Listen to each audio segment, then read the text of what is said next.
Yes, salut Padawan, j'espère que vous allez bien. Aujourd'hui, on va faire une analyse du marché, notamment de Bitcoin et d'Ethereum, et on va voir en fait qu'est-ce qui peut arriver et quel est le scénario catastrophe qui pourrait arriver. Donc, quand je dis catastrophe, dans tous les cas, sur du long terme, sur du moyen long terme, on est toujours donc, du coup, dans une dynamique haussière.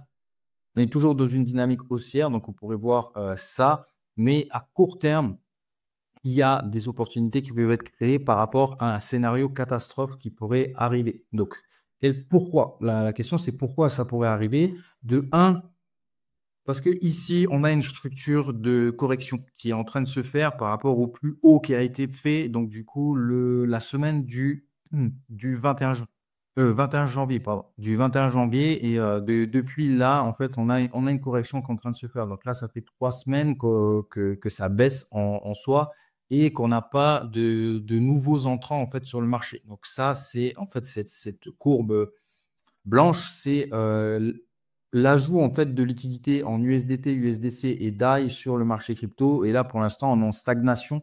Clairement, depuis 2 semaines, hein, clairement, on n'a pas de nouveaux entrants sur le marché.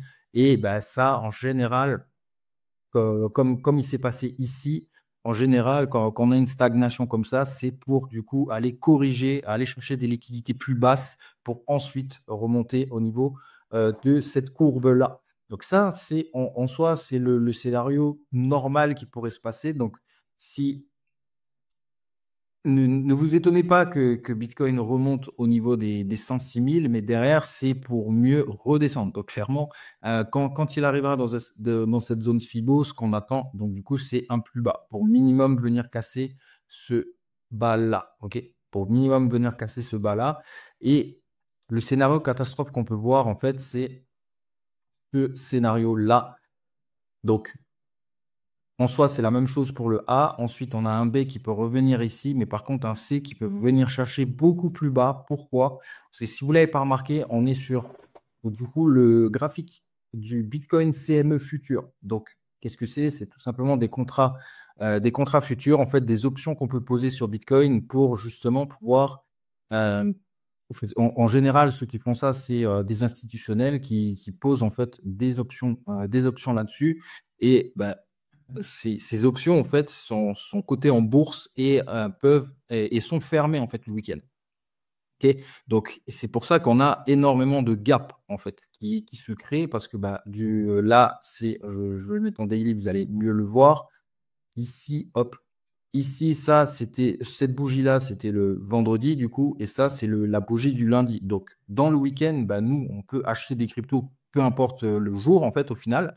Mais dans le week-end, bah, du coup, le Bitcoin est passé de 77 000 à 81 000 en l'espace du week-end. Donc, ça crée des gaps, en fait, sur ce graphique-là, dans le CME. Et en général, ces gaps-là viennent se combler et aujourd'hui, on a une configuration qui peut nous amener à être corrigé, qui peut aller vers le bas et peut-être donc du coup être comblé à ce niveau-là. Donc clairement, voilà pourquoi je pense que le Bitcoin pourrait aller au niveau des 77 000, au niveau des 77 000, entre 81 et 77 000. Mais imaginez vraiment qu'aujourd'hui, le Bitcoin prenne hop, ils prennent à peu près ouais, moins 20% encore. Clairement, ça crée des opportunités. Là, j'ai envie d'appuyer sur le fait qu'une baisse, quand on a une baisse, quand on a une vision long terme, et surtout que bah, du coup, cette année, pratiquement sûr et certain que le marché peut aller à la hausse, clairement, mais à court terme, le Bitcoin peut perdre moins 20% et ça crée des opportunités sur le marché. Donc, imaginez la tête des altcoins, quoi. Quand Bitcoin prend moins 20%, en général, les altcoins prennent à moins 30, moins 40%, donc clairement le double, hein. Le double, donc ça peut créer des opportunités. Et en tant qu'investisseur, moi personnellement, les opportunités comme ça, les opportunités de baisse comme ça, je les vois juste pour de l'achat. Je ne réalloue pas, je ne réalloue rien pour l'instant. Je le vois juste pour continuer en fait des achats sur des plus bas. Ok. Donc clairement, voici les deux scénarios. Donc le scénario, on va dire normal qui pourrait se passer et qui est en train au final de se passer. Donc ne vous étonnez pas de voir un Bitcoin monter et vous dire ça y est, c'est reparti. Personnellement, je pense que non. En fait, c'est juste un B qui va aller donc du coup vers un C. Et après ensuite, le deuxième scénario qu'on peut avoir, c'est celui-là avec un B, un C beaucoup plus profond, avec une amplitude beaucoup plus forte qui peut aller chercher donc du coup les 77 000. Voilà pour Bitcoin. Pour Ethereum, c'est un peu plus, c'est différent et c'est complètement, je vais mettre en weekly, hop, c'est différent et ça peut nous amener bien plus bas. Pourquoi? Le scénario qu'on peut voir normal, ça serait celui-là. Donc ça, je vais enlever ça, hop. Je vais enlever celui-là. Donc, le scénario normal qu'on pourrait voir, c'est celui-là. Donc ça, c'est un running. Donc, on peut avoir donc, du coup une correction à ce niveau-là. Donc, le niveau rempart, en fait, qu'il faudrait checker, en fait, c'est ce niveau-là. En soi, il a presque été atteint. Pour l'instant, il est bien défendu. Mais si ce niveau rempart est cassé, donc c'est-à-dire qu'on peut qui vient casser par là, donc il y aura en fait tout simplement le moyen en fait de pouvoir acheter ici, ici et là, clairement. Donc si on a le scénario catastrophe qui vient casser, donc je dis un scénario catastrophe, c'est tout simplement un scénario baissier, mais vraiment baissier sur Ethereum. Donc on peut avoir ce type de hop, on peut avoir ce type de correction, donc le A, le P qui est ici, et ensuite le C qui revient casser le A. Je vais mettre en orange, par exemple. Je vais mettre en orange et on peut avoir ce scénario-là. Pourquoi?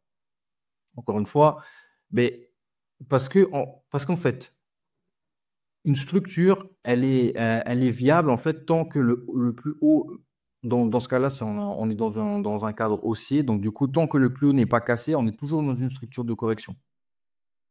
Aujourd'hui, est-ce que vous voyez un plus haut KITC qui est venu casser? Non. Donc, on est toujours dans une structure de correction et les structures la structure de correction qui arrive 80% du temps, c'est un régular. Et donc, du coup, ce qui vient se passer, c'est que ça vient casser le A ici pour aller chercher de la liquidité et pour après ensuite repartir à la hausse. Voilà.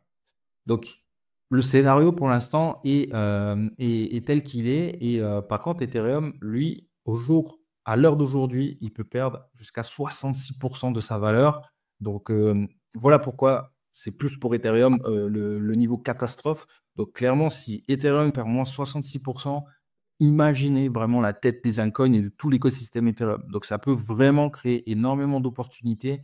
Et aujourd'hui, il faut en être au courant. Je ne dis pas que c'est ce qui va se passer, j'en sais rien du tout. Je ne suis pas gourou et je ne sais pas exactement comment ça peut se passer, mais en soi, je connais la direction, mais je ne connais pas l'amplitude de jusqu'où ça peut aller.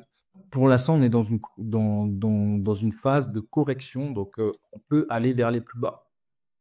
Tant que, tant que la Fed n'augmente pas les taux d'intérêt, tant qu'on est en stagflation au niveau des Amériques, donc c'est-à-dire qu'on a une inflation qui ne bouge pas, en soi, qui n'est pas croissante, ben, on peut rester en fait dans cette zone de correction et il faut être au courant en fait de tout simplement des différents scénarios qu'on peut avoir. Le troisième scénario qu'on peut avoir, c'est on va dire le scénario le plus moi, je pense pas que ce soit le mieux, mais on peut avoir ça, ça, et qu'on peut, du coup, je vais le mettre en vert, comme ça, hop.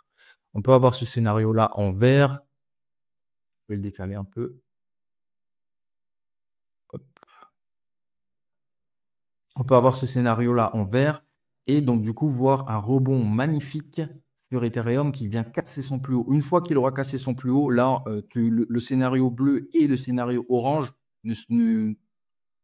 ce sera fini. En fait, on pourra laisser ça derrière, mais tant qu'il n'a pas cassé ce plus haut-là, pour l'instant, la correction est tend vers le bas. Donc, clairement, soyez au courant de ça, mettez en place des stratégies pour pouvoir y pallier. Et nous, clairement, voilà, j'en ai déjà parlé en fait dans mon groupe personnel. Donc, les deux scénarios catastrophes ici. Donc, partager cet onglet. Donc, j'en ai déjà parlé ici avec toutes les stratégies qu'il est possible de mettre en place et surtout la stratégie que moi, personnellement, je peux mettre en place. Et c'est juste indispensable de pouvoir être au courant de ça. Vraiment. Si vous êtes en réaction et que vous êtes et que vous dites: «Ah non, mais c'est le marché crypto baisse» et que vous réagissez par rapport à ça et sans avoir connaissance du scénario et sans avoir mis en place une stratégie pour pallier en fait à cette correction, vraiment vous allez mal vous en sortir. Clairement, vous allez mal vous en sortir et ce sera une mauvaise chose pour vous. OK? Donc, vous mettez au courant, vous faites ce que vous voulez de ça. En tout cas, nous, on est déjà en place. On a déjà une stratégie en place au cas où, il y a ce genre de correction qui arrive. Je vous laisse là-dessus et je vous dis ciao, ciao.